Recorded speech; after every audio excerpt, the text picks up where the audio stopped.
Richard Ross, Claudio Churchy, Vlad Herdian. We've got Paul Miles and Matthew Ioki. Is that right? How do I pronounce your name, Matthew? Is it the J? Is it silent? So welcome everyone, and we're going to be talking today about the Scrum Guide, the 2020 version of the Scrum Guide. And I think what I'd like to do, just to get the ball rolling, would be to just flash up what I've noticed as the key differences in the guide since the 2017 version. Um, Before I do that, I just ask people to just introduce themselves. So, Nietzsche, can you tell the audience just a little bit about yourself? Okay, so I'm Nietzsche Fazal. I live in London, UK. I have been a Scrum Master since 2007, and I'm currently an Agile coach. I am a CEC and a CTC with Scrum Alliance. Thank you, Nietzsche. Richard? Hi, I'm Richard. I'm from Prague, Czech Republic, and I'm a Scrum Master as well. Currently, candidate PST trainer, candidate trainer. Thank you, Richard. Claudio? Yeah. Hi, everyone. I am Claudio Kerki. I'm from Italy and I live and work in Switzerland. I am Scrum Master for so I started to be Scrum Master 3 years ago, and before I was a software developer. And I'm here to help in understanding more about the new guide. Thanks, John. Thank you, Claudio. Vlad? Hey all, Vlad from Bucharest, Romania.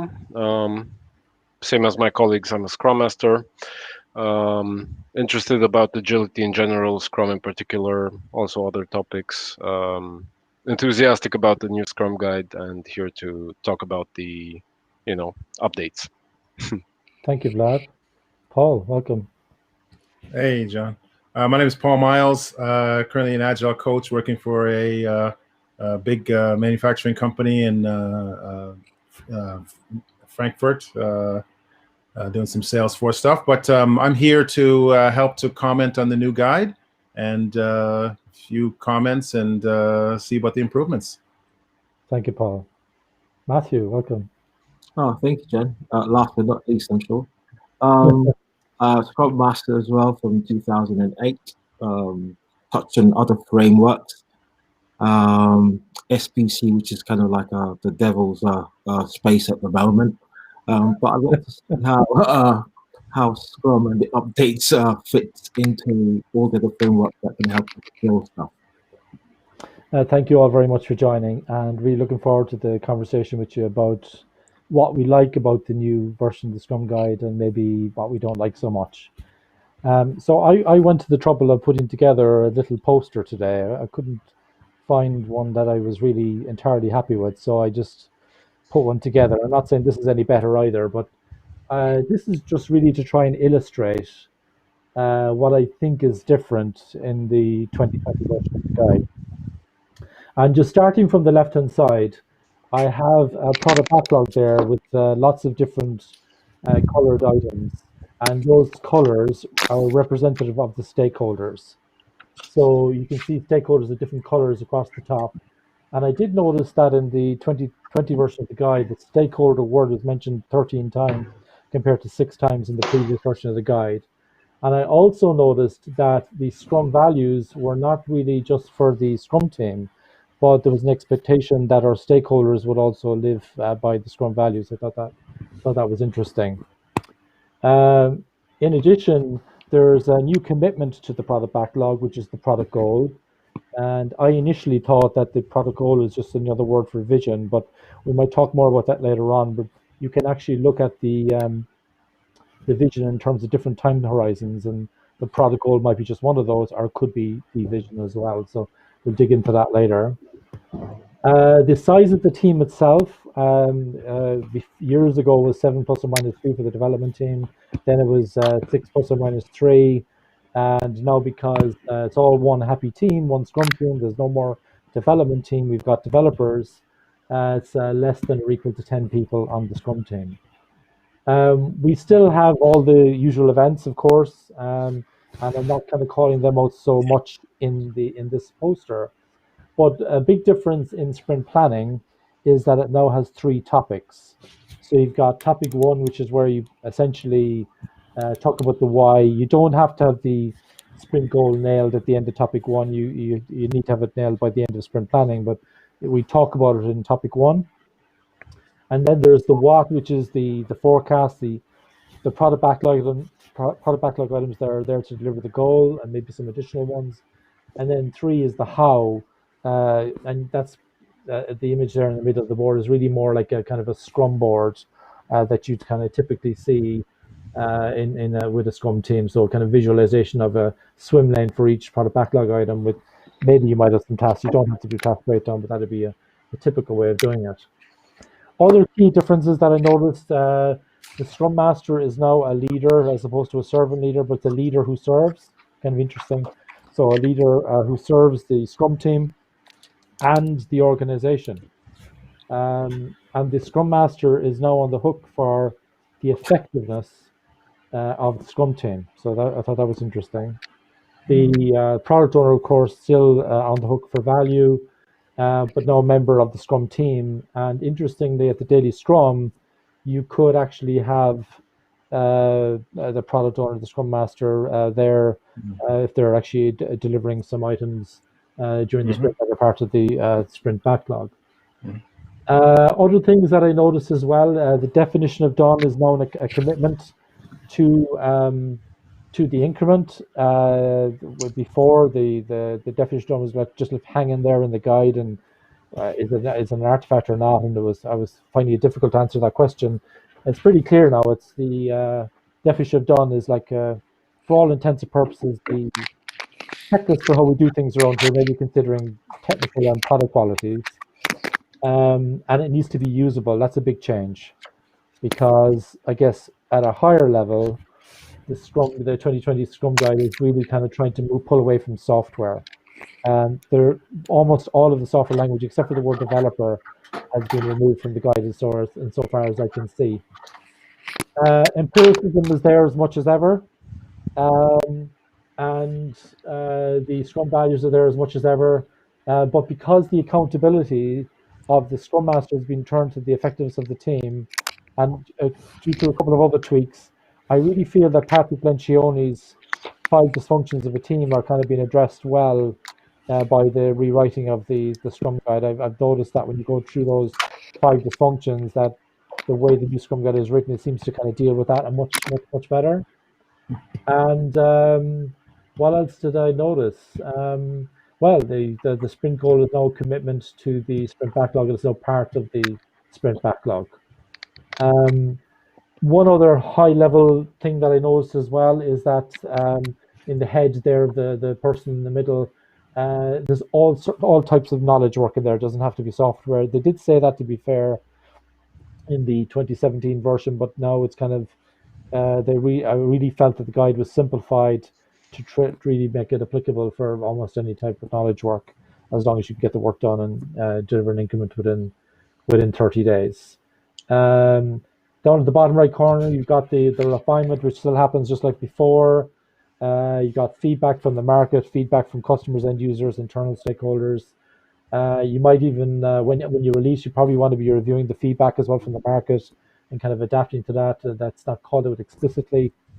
Top left corner here, I've got the product backlog refinement involving stakeholders, customers, and end users. That wasn't called out explicitly in the guide, but there was kind of nicer writing about the product backlog refinement activity and how it's kind of a strong hint that it's expected that a team would really try to understand what they're doing and break that down.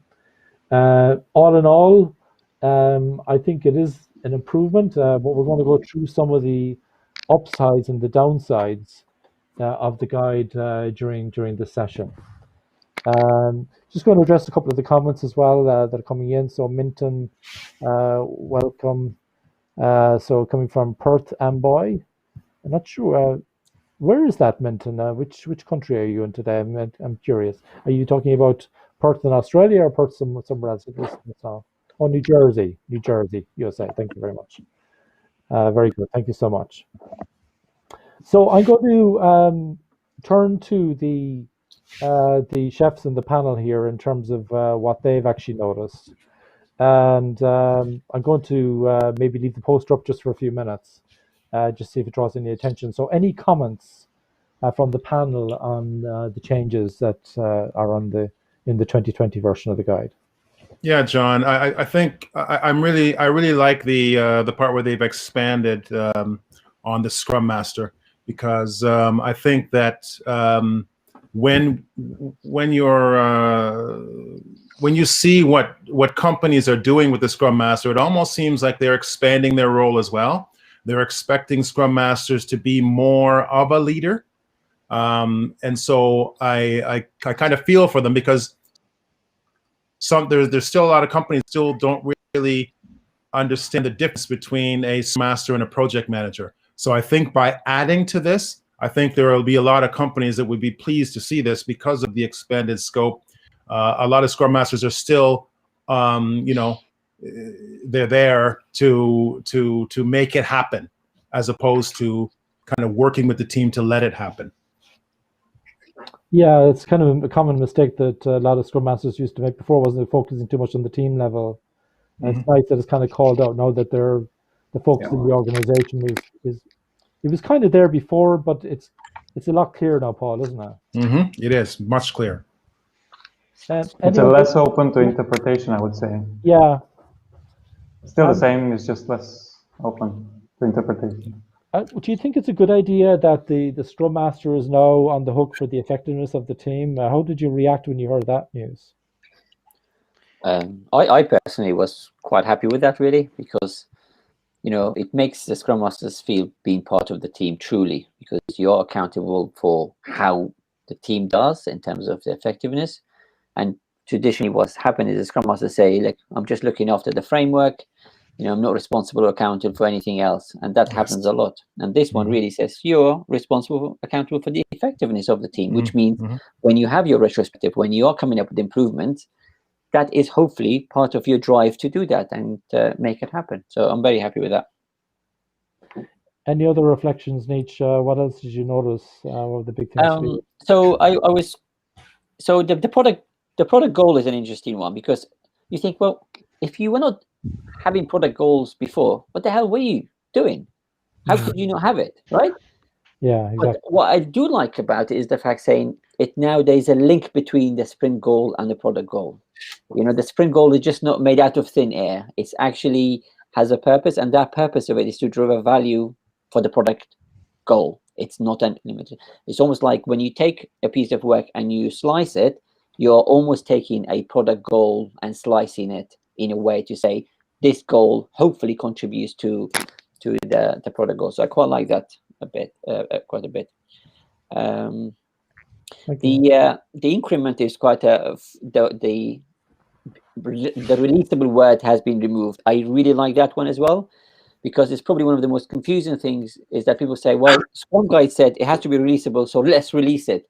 Now, obviously, not everything makes sense to be released when it's ready. If you have 10 stories and you could finish one of them, it doesn't make sense to necessarily release it. But this one, it says it's usable. What that means is that you can use it and actually understand whether that it is achieve this objective. Can you get some feedback on it and support empiricism? That I quite like as well.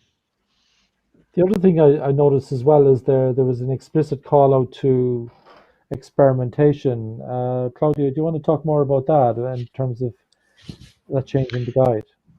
Yeah, it's the attempt of having this less prescriptive approach was it was kind of astonishing on a certain perspective. I didn't expect. So, but the fact that the Scrum itself is help me, John, if it's just I'm saying something not precise about being so good in the liminal,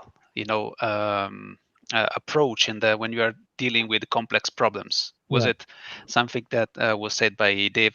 It was surprising me. So the fact that this statement, how it is approaching the complex project, is now very closer in terms of holistic or mindset way, more to really scientific way of approaching the problems. I'd really like this kind of approach. It's like really experimental. And that's something that it's really clearly stated somehow, or at least is going to be more on this side. But what was attracting more my attention, and again, you also mentioned before, was the explicit mention to the trust. The word trust, in my opinion, was really, is the key of everything. Talking about, again, the Lencioni part. So, and trust for me is also, if I want to give my interpretation of this guide, is that if you trust that this bare minimum framework works in terms of driving experimentation, if you trust the roles, if you want to call still them roles, then everything will work fine. I really like these topics altogether. So trust and experiment. So Thank it you. was really attracting my attention. Interesting, if I may add into it. So if I'm listening to both of you, Nish, it's interesting that you like the idea of removing this word potentially or releasable, and because now when I'm reading it, what I see is that basically the sprint is the place where ideas are turned into value. It's more definite a way how to handle the outcomes of the sprints. They talk a lot about value, and I find it a little bit weird or interesting that the same body of knowledge, if we think about Ken, his involvement in Scrum.org, and then evidence-based management, I'm making a loop. They talk a lot about experiments, and something that Claudio actually said, something about hypotheses and experiments. So I find it interesting that now in the new guide, we talk a lot about value, that it's already a value, while at the same time, this other body of knowledge tells us that the value can be realized only by releasing, and everything until then is just hypothesis. So for me, when there was a word potential or releasable or along those lines, it resonated with me more that is still just something that is not proven yet. So to me, maybe I see it a little bit differently. Yeah, so it makes sense that we clearly haven't realized the value because we haven't given it to our customers. And where I come from is that actually not everything makes sense to releasable. You know, it's releasable from a code completion, a definition of done. It's releasable, but you don't have to release everything, which is a problem I face on a daily basis when I work with a team, because they get confused with that. And that's why, from my point of view, it's clarified. But you're absolutely right. The value hasn't been realized. Yeah, you know, I think also that you're right, Richard, in that sense, but having the usable as an objective gives also the opportunity to kind of really, you know, there is not this stress somehow of being at all cost releasable, you know, just like making a train of releases. While sometimes, especially I'm coming from software, and often what happens is that you have something that it's usable, but doesn't make sense to be, as Nick Evans said, basically it doesn't make sense to release it. And sometimes it's a part of a bigger job that actually you cannot really give sprint by sprint. So it's good, in my opinion, that there is this less stressful, let's say, call it word. And you can make it anyway as releasable as possible. But it's still good to have this degree, call it a degree of freedom somehow, right? Yeah, but the one thing I'll say on that one is a lot of times when if you don't make it so that it's I'm not going to say shippable. I refuse to use that word. But if you don't use it, make the stories. And I know I'm going into something probably shouldn't be in the guide, but I think needs to be there. And it goes to the sprint planning, right? Because when you're working with the product owner, when they're doing their backlog groomings and so forth, which also isn't discussed in here very much, it's very important that you're there to work with the product owner to ensure that it's my rule is typically is, if it can't be shown in a demo, maybe it's something in the background, some background work that needs to be done, like database work. But if you can't demo it, then I think you got to question it, right? Because that way you save on technical debt as well, right? So if something is actually finished, right, and it can be shown, can be used, in fact, by a customer, then that way you're saving on the technical debt later on, because you're if you're just there and it's not working, then you gotta configure it and all that other stuff. But the word says usable. Yeah, but the word is usable. Yeah. That it is exactly what you're saying. It's finished. You know, Yeah. if something's not finished, it's very categorically says that you don't take anything that's not been done into the sprint review. So yeah, you're right in that way. It's just that the word usable means you can use it and get your feedback on it. The other, sorry, go ahead. Go ahead, please. I picked on a very subtle change there between self-organizing and self-managing. Yes. Settle? Yeah, well, I think I do like that, because it sort of leaves the how to the development team. I still call it teams. It's very difficult to unlearn my language. To the Scrum team, and because they've emphasized on the commitment of the goal, the sprint goal, as long as that's all agreed with the product owner and the team, it makes it easier for the teams to manage how they do their work. I think that was a sort of explicit thing they called out in this. So are you do you mean what, not how? Because how has always been the development team. It's the what that's coming in, isn't it? Yeah, but they were left to self-organize, which means they could have external influences. Right now, they manage all that work within the sprint as they see fit in order to achieve that goal. I thought it was always quite clear that it was self-organizing, which means nobody from outside the team can tell them what to do. But what they've made explicit is the what at the moment. So, and the other thing as well was the word self-organizing. What does it mean anyway? Yeah, exactly. So at least self-managing is defined somewhere, isn't it? So you can kind of hang your hat. You can kind of hang your hat. Specifically, yeah. But the interesting thing is, though, if somebody wasn't involved, or let's say somebody's reading this guide for the first time, they wouldn't make a big deal out of these two changes. But I think because Ricky, you mentioned something very interesting about Hackman model, which you can make comment to, is that because we've been doing this for so long, we nitpick on everything and we go into a lot more detail. Because otherwise, if I was new, so self-managing, I'll decide within the team what we do and how we do it. Yeah. But for us, it's a big deal because obviously it's been around for a while. Yeah, exactly. I was referring to on the other call the other day on this Hackman's model of self-management that was published decades ago. I think I said the other day it was 2001. I think actually it was 87. I think it's 83 or 87 actually. Yeah. So it has been already described back then what's these metrics, about manager-led teams, self-managing teams, self-designing teams, and self-governing teams, and then their responsibilities within the organization. So this kind of model, I'm not going to go into the details, but has been already published, has been described as being around for quite some time. And so for me personally, it just goes back to the roots sort of, and it's much more explanatory for me what to imagine in the terms of accountabilities of those people.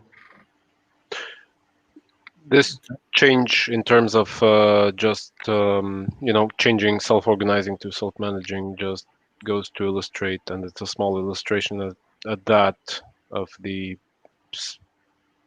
general simplification of the language used in the Scrum guide.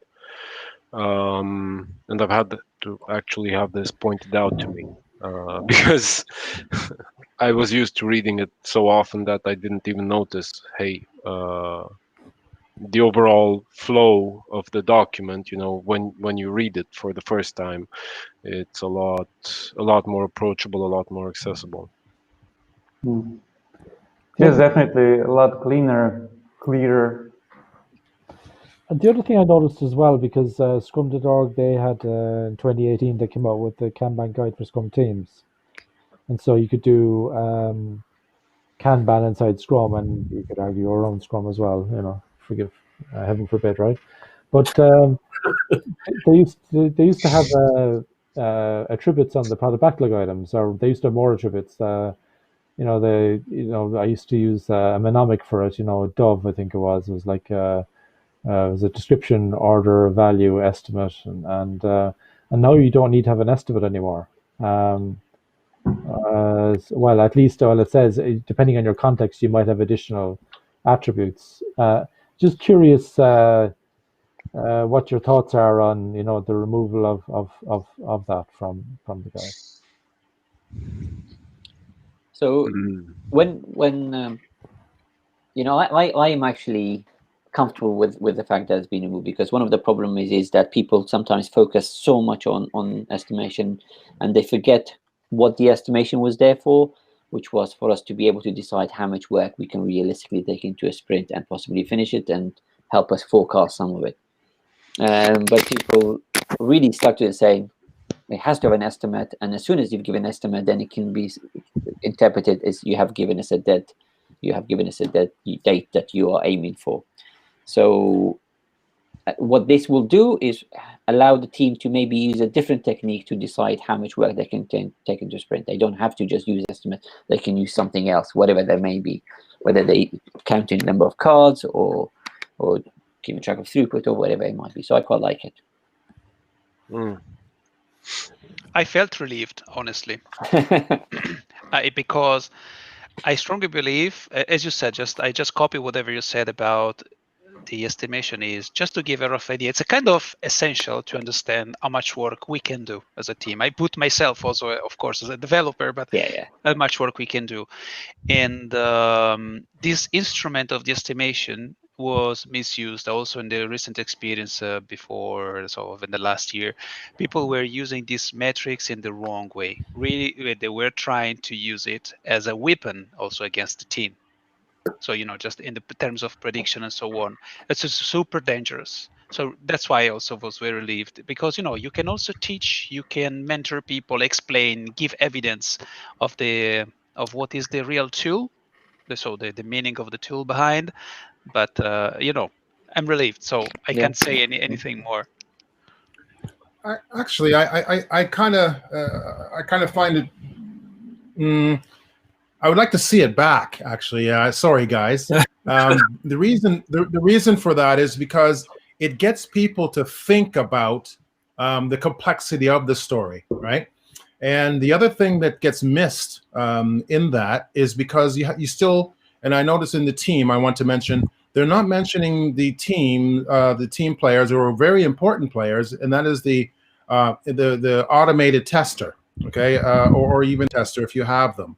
Because they also take a role in the complexity of the story. So, for instance, if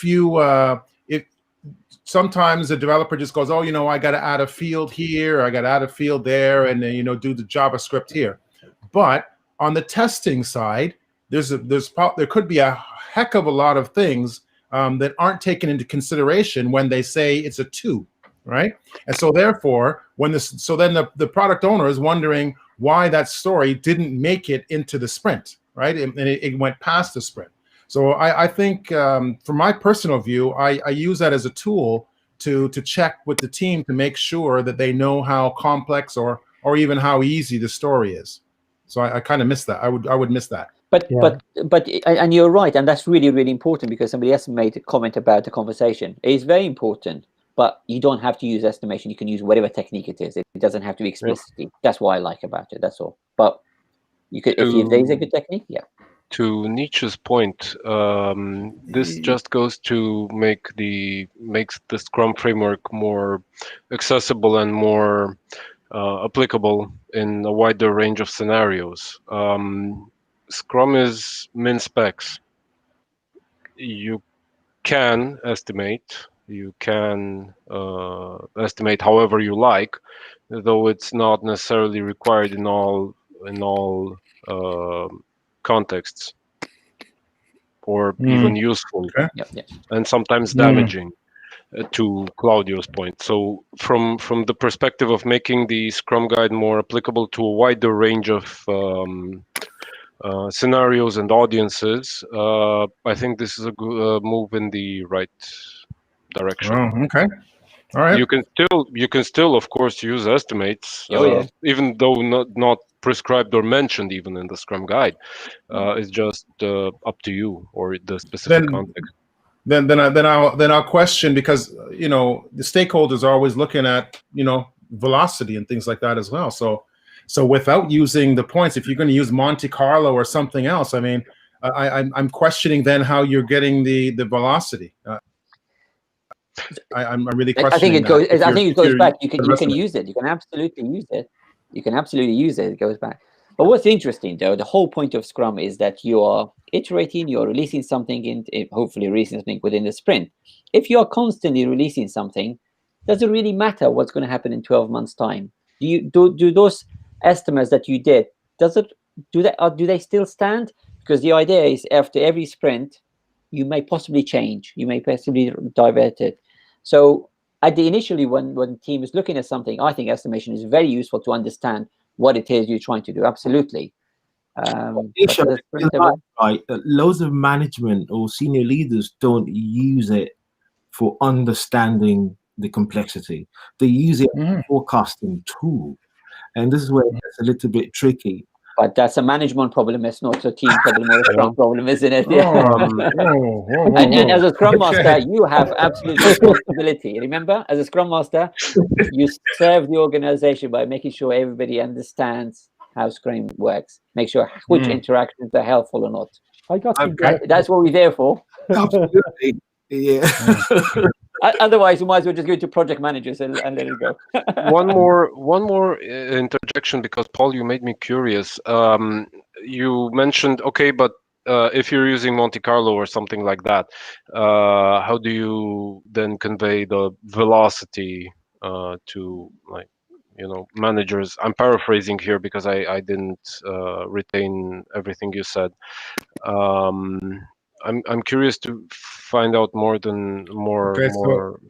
So really, I think a lot of it is ease of use. So poker cards, it builds. This is just my personal view. It builds some camaraderie. I think that there's just something about using poker cards, or now you're doing remotely. You can just hold up your finger. But I think there's multiple things for that, and also. The use of story points also, you can use them to get estimates, because once you get the business case, let's be honest here, you don't have a project if you don't have a business case, right? Because somebody has to say, okay, this is what we like, blah blah blah, and then they got to go for money.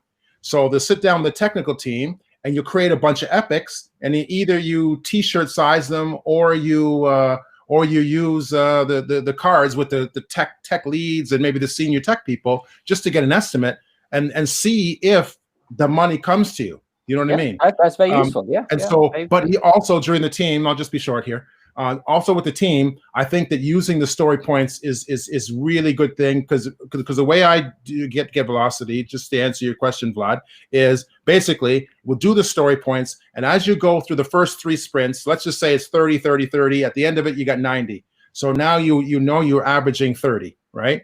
And then you can say, okay, you know what? We're going to try and get 33 points this one. You know what I mean? Just to try and stretch things through retrospectives and things like that. So I don't know. For me, I use those story points and I cling on to them, and I would never get rid of them. So even though it's not in the guide, I would still teach people to use them.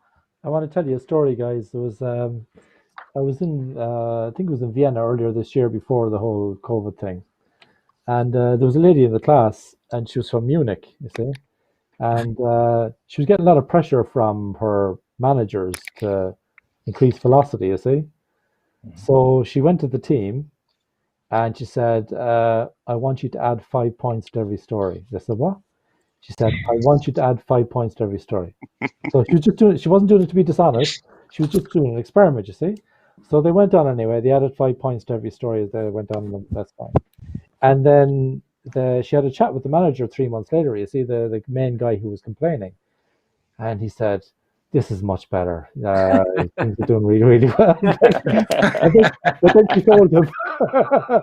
So what I would never, if you like story points, you should stick with them, and I would never say don't do them or whatever. But what I do is I count the number of items at the same time, and I often find it gives the same answer. So the scale I use is 1, too effing big, no effing way. Yeah. Yep. But Yeah, and yeah. does it fit within a sprint or not? If it doesn't, you just break it down. You know what I mean? Yep. And it's kind of fairly straightforward. But it's Yep. nice that the guide is flexible about that. So it means that regardless of any of us here, it means that you can continue to do your estimation using Fibonacci, planning poker, or whatever, or you can use your Monte Carlo, and we can all kind of benefit from that. My favorite unit is gummy bears. Don't you think it's down to the maturity of the team? I used it in a company, actually. Goes back to the root, go back to extreme programming. Although, because we are not native English, some guys were misspelling it and they were saying gummy beers, which was also funny. Yeah, that's interesting. So Rod just made a couple of comments. Mike Levin as well. So Mike pretty much agreed with Paul, saying he likes the idea of estimates, and but it's also about the conversations. I think we can all agree about that. Yep. And Rod, Good job, Mike. and Mike is back again. 1 sec now. So so it's a bit cut off. So I'll just read it out to you. So it's not actually. So contrary opinion. Read no estimates. How to measure project progress. Yeah, it's very good. Hashtag no estimates. Yeah, it's really, really good. And I agree. I did another show as well on Monte Carlo, by the way. I did a couple of shows. So if you just check my YouTube channel, you'll see one I interviewed Troy McGuinness. He's got loads of free tools, and you can use story points or a number of items with his tools. Yeah. And they're really, really good. Yeah. Good. I wanted to talk to you about another thing that kind of disappeared from the guide. And that was the 3 questions from the daily meeting. Oh, Yeah. yeah. First thing I noticed. Yes. I was actually hoping for that. Yeah, it was like hallelujah, wasn't it? It's like I think that's the best thing that's come out of this update, in my opinion, to be honest. Now, John, sorry, go ahead. Yeah, because it doesn't matter how you try to explain it to be a mini plan of the day and all the sort of dependencies that might occur. It's still being used as a status update. It's like what I did yesterday. That's done. It should be done.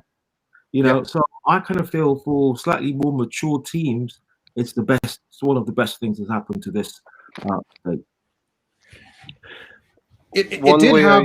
Sorry, go ahead. Sorry, go ahead, Paul. No, you go ahead. One thing that comes to mind is if you have to, as a developer, inform the rest of the team what you did yesterday.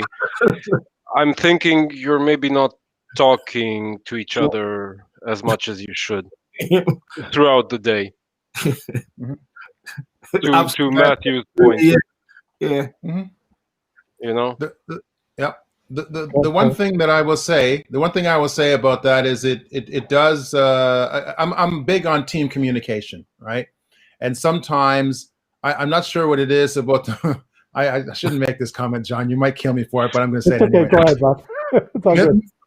The millennials these days, I tell you, they're sitting right beside each other and they're texting each other. Okay, so I mean, I don't get that. Maybe it works. I don't know. But the thing is normally, especially in this COVID world, we're working and we're looking at a board. So whether you're using Rally, Jira, whatever tool you're using, Tracker, you're usually on a board. So I think the Scrum Masters have a little bit more of a role in that as well, because they're looking and they see a story up there and they see what stories are in progress and they just say, okay, Vlad, tell me about story 381. How are we? Do you any impediments? And you just, because you only got 15 minutes, right? And so talking about their problems and you only got 15 minutes, you know what I mean? So I think it's useful that it's kind of there but not there. I agree with you on that one. That's the comment from Mike, John, that he has attracted my attention because I started to use this other technique of walking the board or walking the wall. And I introduced 1 year ago, basically, and the team, I have nothing against the 3 questions if they are used in a wise way, because if you are, nothing against, but I prefer this other technique. And the team composed for more than 10 team, we were transitioning to a more scrummy way of doing things. It was much faster. And people knew more about at least at a better status somehow, anyway, talking about status.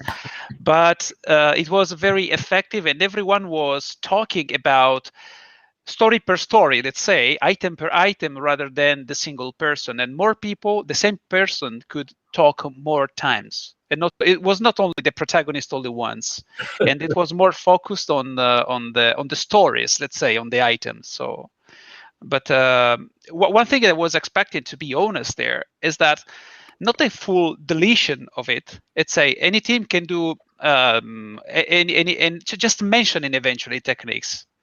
It could be any way useful on that perspective, because not everyone knows what walking the wall is, for example. Yeah. You know what if I you mean? have if you have an electronic board, then it helps. Yeah, that's true. That's true. But just to say, for me, there could be also some, since they were mentioning burn up, burn down charts, in the guide, they're still there, if I'm not wrong. No. Correct me if I'm wrong. They're optional. Yeah. They're mentioned optionally. Yeah. Exactly. They were optional. Yeah. They could mention, in this case, some technique. There could be 2, 3, 4 techniques that could be used, just to say. But I'm happy that it's not mandatory, the 3 question anymore anyway. Yeah. So Paul, you're after upsetting John Fletcher. He's a millennial and he's texting to the person next to him. Yeah, I know. John, I'm sorry, man. We all like you. Don't get me wrong, and I'm sure you don't, but So there's another thing that kind of surprised me about the guide, right? So they've got these new commitments now. We'll talk about the product goal maybe later on. But the sprint goal in particular, it's essentially crafted by the Scrum team, right? But the commitment to the sprint goal is with the developers. Yeah. And, yes, it is. Yeah, and I had a guy, I won't name him, like he approached me on LinkedIn, just connected to me, accepted the connection, whatever. Immediately, no hello, nothing, because I did a blog post about the commitments, and he said, I thought it was all supposed to be one team, and we're not supposed to have like 2 sub teams. So what's this all about? He was like giving out to me as though I wrote the guide or something. I don't know. But what do you think about that? I mean, is there a bit of a contradiction there? I mean, how happy are you with that? That the Scrum team creates the goal, but the developers are on the hook for it. I would say I don't know how often that works, John, because in the teams that I coach and have Scrum mastered, we basically, so let's say this. So I talked before about the average, okay, about the first 3 sprints, and it's usually pretty good. So if you have 30, okay, then all you do is the product owner has their sprint goal, and they have their stories of which people have already seen. The development team have already seen them, and so when it comes time to doing the story pointing of them, you basically would just go down until you get to 30, and then you'll add one more small story in there just to try and stretch, creating a kind of a stretch goal to get it above the 30. I think that it's a team thing, okay, but I don't. I haven't. Maybe other guys can comment on it, but I don't see, or what I would not encourage to have the dual kind of thing that you're talking about, John. I think it would just be better to try and encourage the team to everybody understand we're going to have 33 points. Everybody usually agrees to that with a stretch goal. Guys, I'm not sure how you guys feel about it. Yeah, curious to hear the views. I have a actually a comment regarding the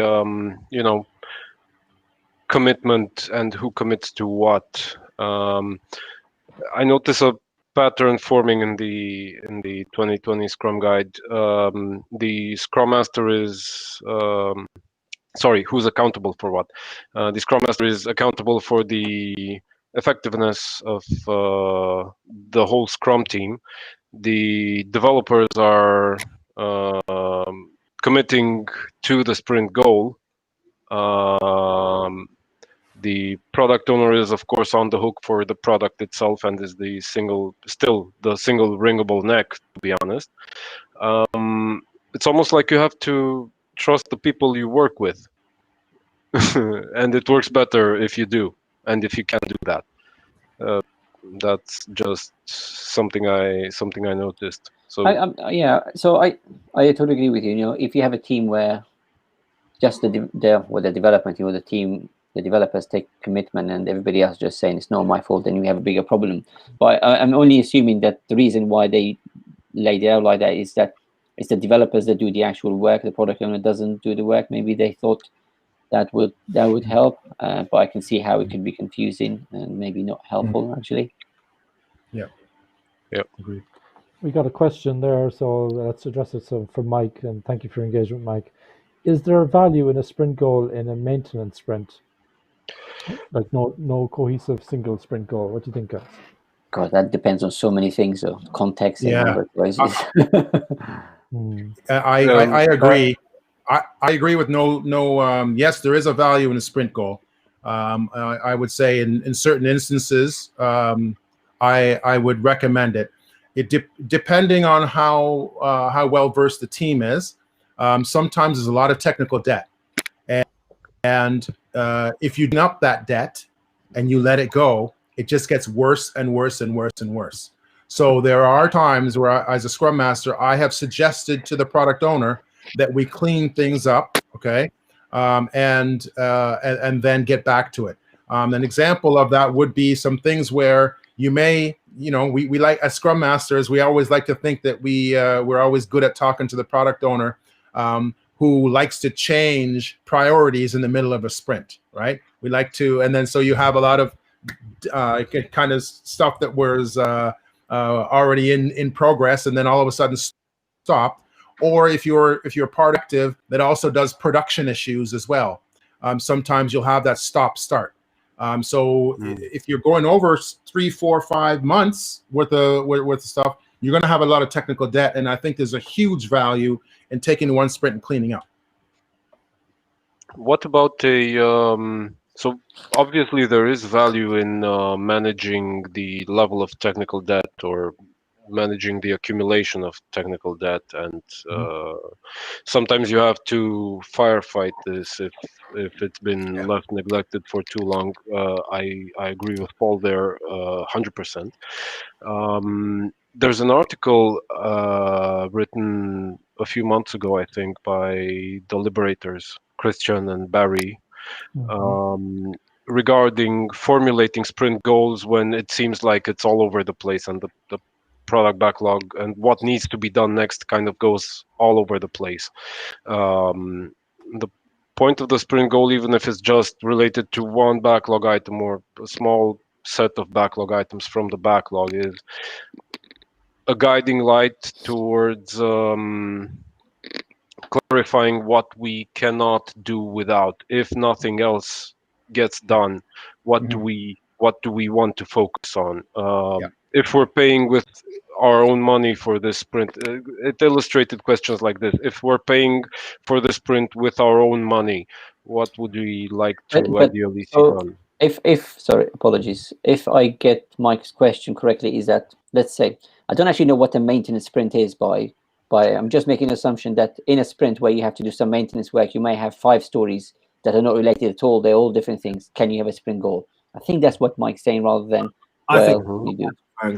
I completely glossed over the fact that there probably isn't, or I mean, Scrum framework doesn't necessarily recognize a maintenance sprint as defined. He is talking about what we're talking about, cleaning things up. Okay. Yes, he is doing it. Okay. Hey, I like this guy, Mike John. I like this guy. and that's your sprint goal, cleaning things up. That would be but goal. Which specific things and why would maybe bring an additional layer of focus?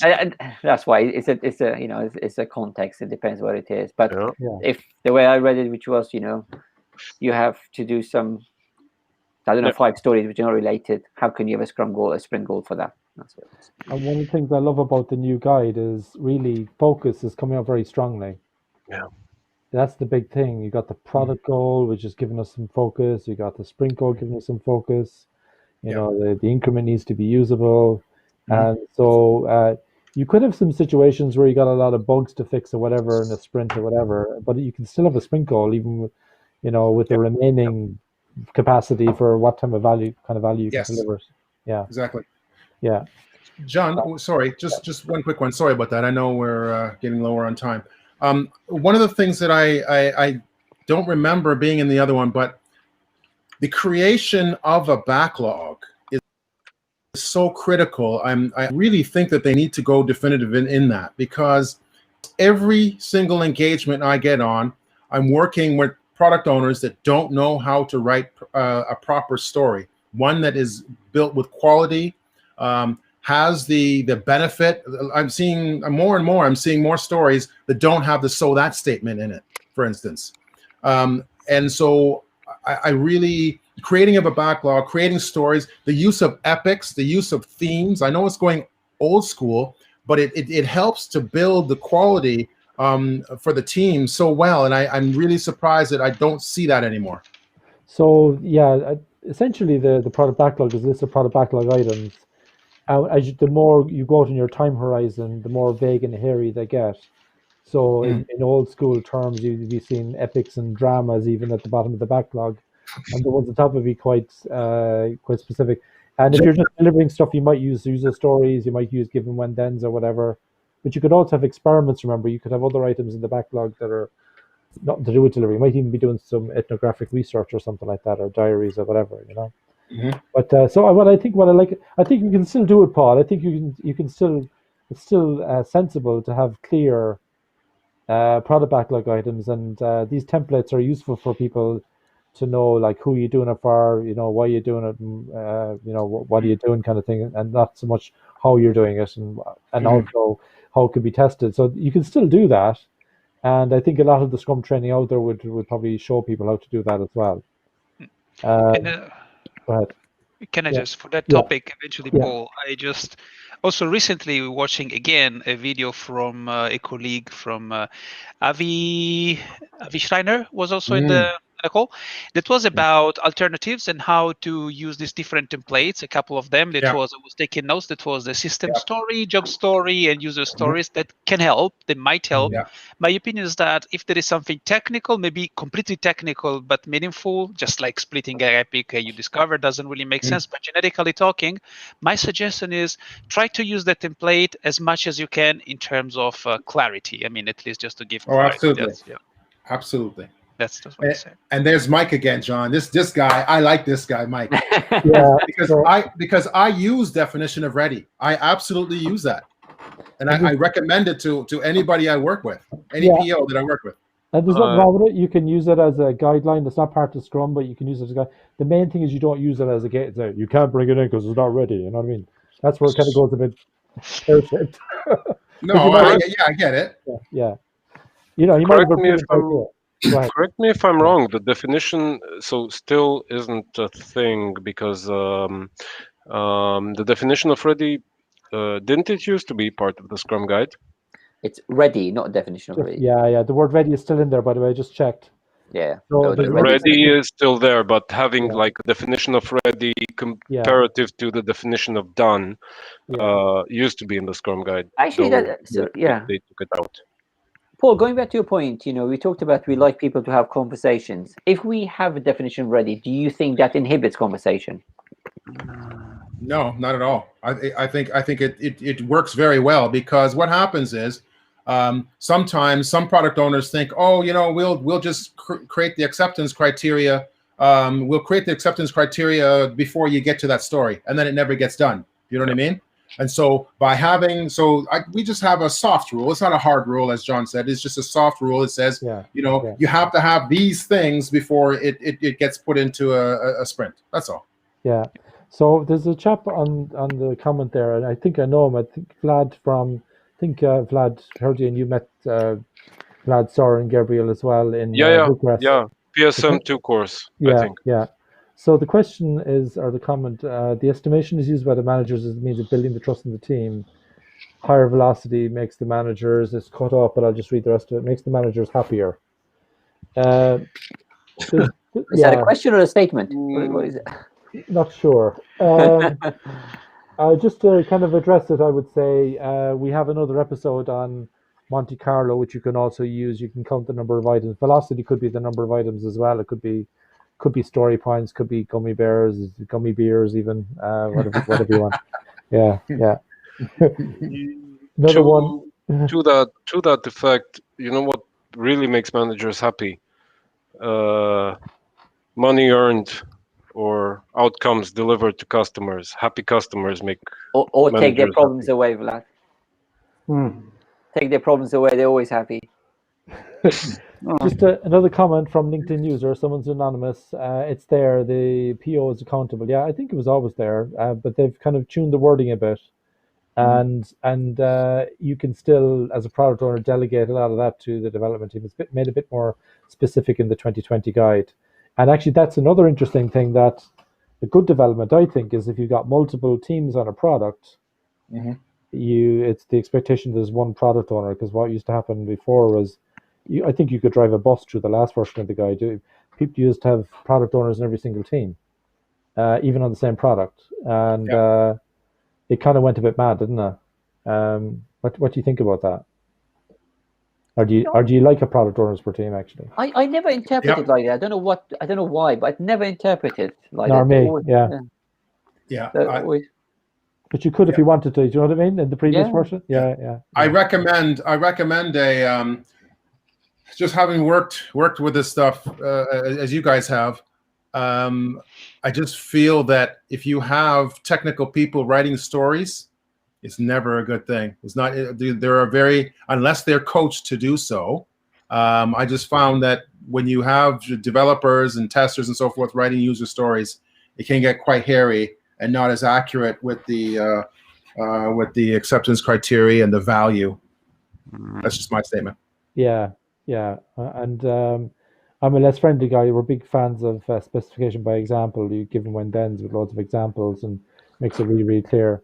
Another Mike is back, Paul, your buddy. And is Scrum still written as a doctrine rather than a guide?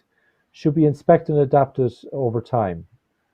I'd like to get your views, guys. What do you think of what Mike's saying there? May I say one thing? One thing, it's really a misunderstanding. That most of the time, people criticize Scrum as a full-blown stuff, right?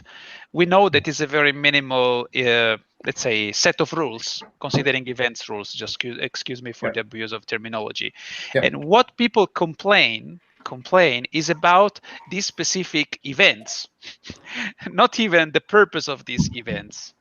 So that's why, and one mistake that we make as Scrum Master, me too, sometimes, is that and then I agree with Mike, that looks like that we are indoctrinating people. That's maybe sometimes the thing, and can be, or maybe just perceived in this way, rather than pushing on the experimentation and cyclicity and iterative approach, just pushing more on that. But this goes against what a company wants, as you said before, Vlad.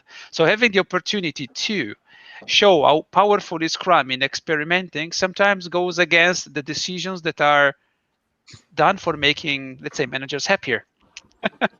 So that's why sometimes we are not able to explain how powerful is the instrument, and we look like making sermons rather than going for that. Yeah, I think this is maybe the perception. Yeah, and to answer the second part of this, should we inspect and adapt over time? I believe this is the fourth iteration of the guide anyway. This is yeah. So 2010, 2011, 2013, 2016, 2017, 2020. Fourth or fifth even. So Seventh, it is I think. Adapted, Mike. Yeah, and that's the other thing, right? I think the new guide is more of a guide. Yes, absolutely. Yeah, because before it was like you will do the daily Scrum same time every day, and I remember having a laugh with a few trainers. Yeah. And we said, well, we do the daily Scrum every day at 10 o'clock, but we do half done on Thursday. Does that mean we're not doing Scrum? It's like, oh, bloody hell. But the new one is a bit more flexible. It says optimally you would do that, but does it matter though? No, it doesn't. Oh, so so they made it flexible where it needed to be flexible. Like for example, right? Yeah. That dumb change they put in the last time, 2017, right? You must have one improvement action and one improvement item in the next sprint. I mean, I'm so happy that's gone. I mean, you still can do improvements.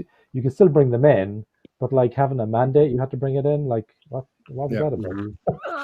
One closing thought from my side. When I first saw it, the 2020 version, when I saw it the first time, it's less prescriptive.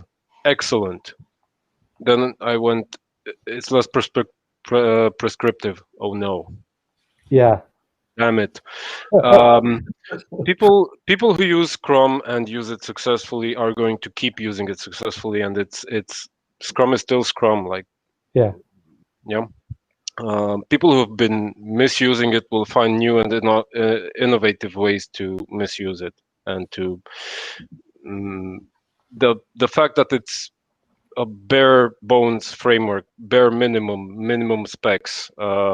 It's going to keep being abused by people who need to create rules out of thin air, where no rules need to be adopted, for things that don't need rules necessarily and need an adaptive approach. It's gonna be more of the same from that perspective. It would be the same, and also because reading this quite a few times, are you going to do anything differently to what you already thought you were doing in Scrum? Not really. Personally, I wouldn't. Yeah. I mean, the only thing I said earlier I love about is the Scrum Masters being accountable for the effectiveness. That does. As a Scrum Master, there are a few things I will do differently. Yeah. Niche, yes. Richard, not fundamentally, but. Curious to get your closing comments. So I'm taking it that I've got closing comments from Vlad and Mitch. So, Richard, what are your final thoughts on the 2020 version of the guide? Yeah, I was just thinking along the same lines that what's going to happen anyway? Who cares except us, right? We are nitpicking the words, but I think the world will just move on anyway, and so it's interesting. Thank you so much, Richard. Claudio, what are your final thoughts? Yeah, I don't think it's a step forward in terms of experimentation, as we said before. I'm lucky. I'd say we are lucky that they pushed something there. I was expecting something different, and I don't know if it is on other sides less prescriptive. I don't know. I had this feeling that I do not know that it is less prescriptive. That somehow I need to metabolize more. So that's true. That's true. And for the Scrum Master, as you know, I'm happy that he is a leader that serves. So it's not anymore. What I wrote is not anymore perceived as a coffee maker. Do you remember, John? Yeah. Or a slave? That's absolutely fine. But at the same time, I think that says that he's accountable basically for the performance of the team somehow. That's if I perceive it in this way. It's somehow heavy as it is written. So I need to understand better. Thank you so much. Paul, what are your closing comments? I like the way it's more a guide. It finally is a guide now. We can officially say that. But I would like to see a little bit more work on the user story side, using epics and stories, because you cannot have a successful initiative without somebody writing proper user stories, ones that have the statement in there, but the value, the acceptance criteria, and ensuring that it's cut up into small, nice, sizable, usable chunks. I would like to see a little bit more of that in there, because I think that's the biggest communication. We all understand communication isn't the biggest reason why projects fail, right? We know that the lack of somebody creating really good user stories is the #1 reason why projects fail. It's kind of a gap in the market as well, Paul, isn't it? Because you got these Scrum Master classes, you got product owner classes, you got the developer classes for engineering practices. And everybody seems to think that if you want to learn about user stories, you go to a product owner class. But what we're missing is almost like a product backlog refinement workshop. You bring your own backlog in and break it down and do an impact map. You know what I mean? No, that would be a great idea. It would be a great idea for people to bring in an initiative, or one person bring an initiative, and other people help them to break down. That would be fantastic. Sorry? Isn't that what we do for a living? Isn't that what we do for a living? Yeah, by the way, here's our business card. Catch my phone number there. Catch my phone number there. My daily rate is good, I promise you. all the contact details will go onto the YouTube channel. Matthew, what are your closing comments? What are your thoughts? To be honest, right, I had to read it over and over and over and put them side by side and to like see what's different. Very little difference for the very sort of experienced or mature Scrum Masters, as all of us are here. It makes no difference what we use to make effective teams and processes or frameworks. We do anyway. So I think what a good job with this is that they haven't made it overly prescriptive. They've kept it maybe even lighter, and it's up to us to fill in the gaps with whatever sort of helps build the framework. And I think the clue is in the name. It's a lightweight framework. And that way I can bring anything to boost the team or the process as I see fit, from Kinefin to Kanban to whatever you want to bring into it. I think it kind of works. I mean, a lot of things we do in Scrum is all XP anyway. So apart from the roles and the events that are kind of specific, it's typically up to us to enhance the process as we see fit. I think this has done a job by keeping it quite minimal. Yep. Thank you, Matthew. I think one of the things that I like about it is because I'm doing working marketing and sales at the moment. I haven't been working. I was originally a software developer, but I haven't been working in tech for like 3 years, and I like that the language is kind of less alienating for people. I'm having to explain things less often. And the other thing that I'd like, I have this metaphor of a heat-seeking missile for value. And I think Scrum on its own, I don't think really is a heat-seeking missile for value. It's like, you deliver what's on the backlog. Okay, you've got a goal, but really we're just gambling about where the value is. We don't know actually what the value is until we do experiments. And I think if you can kind of combine Lean UX and Kanban with Scrum, that really is a heat-seeking missile to do your paper prototypes, do your whatever it is. If you're doing whatever kind of product you're doing, that you're doing some cheap experiments, building up some evidence that there's value there, and then eventually going to market and hopefully getting some validation that you were on the right track as well. So I think the new guide actually makes that a bit more easy, particularly the fact that they've talked about experimentation. And even just taking out the word estimates, it just made it easier for the Kanban guys. You can still do your estimation, but it just means that there's less friction, I think, between those three wonderful approaches. Any other final thoughts? I have a final thought of SK, which is just what you mentioned. So we've got now everybody is a developer.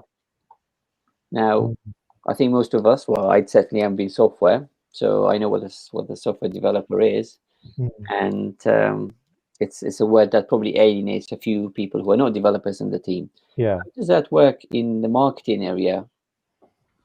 Takes a bit of explaining. Yeah, it's still creating friction. To be honest. It is.